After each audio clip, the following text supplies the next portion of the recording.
On the 13th of April 1630, a remarkable woman took her final breath at the age of 73. Anne Howard, Countess of Arundel, was no ordinary noblewoman.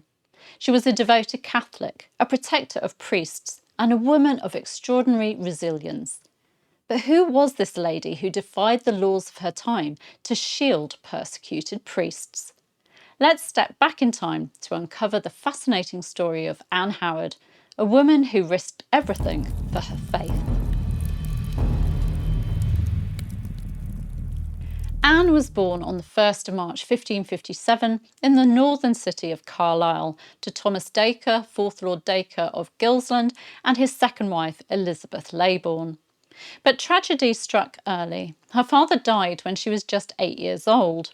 Soon after, her mother remarried, marrying Thomas Howard, 4th Duke of Norfolk, the most powerful nobleman in England. But fate was cruel. Anne's mother died in childbirth, leaving young Anne and her siblings orphaned. They were raised by their grandmother, Lady Mounteagle, until their stepfather, the Duke of Norfolk, took charge. He adored Anne, calling her his well-beloved Nan. At just 12 years old, Anne was married to Philip Howard, the Duke's son. As was customary, when they reached 14, the age of consent, they had another wedding ceremony to confirm their union. But this was no ordinary love story. Their marriage would be shaped by faith, persecution, and political intrigue.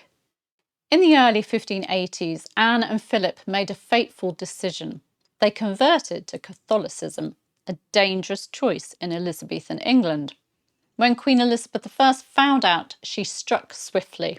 Anne was banished to the household of Sir Thomas Shirley in Sussex, where she gave birth to her first child, Elizabeth.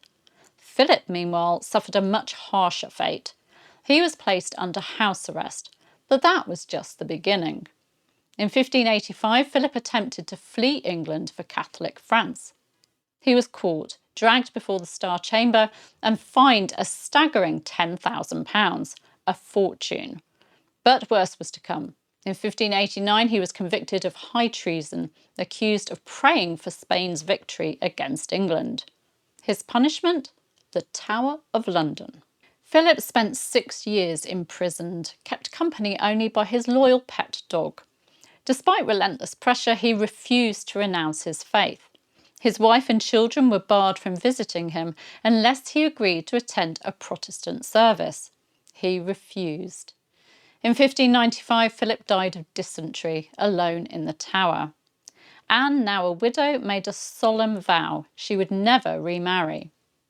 But Anne's story doesn't end in mourning. It is here that her true courage emerges. Despite the brutal anti-Catholic laws, she became a fierce protector of priests.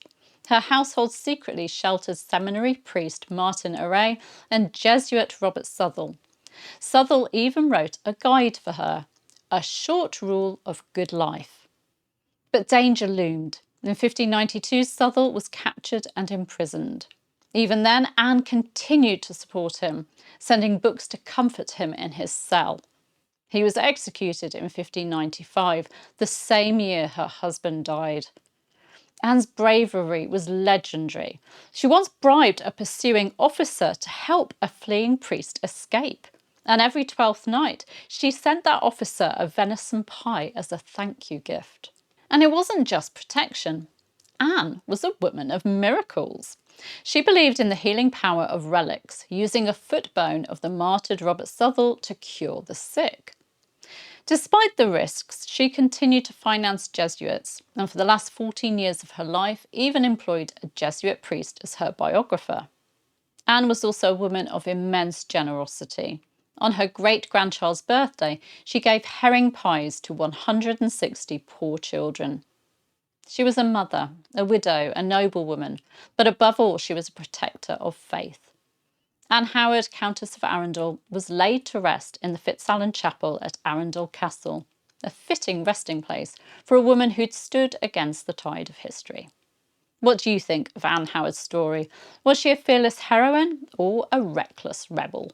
Do let me know in the comments, and don't forget to like, share and subscribe for more incredible Tudor tales.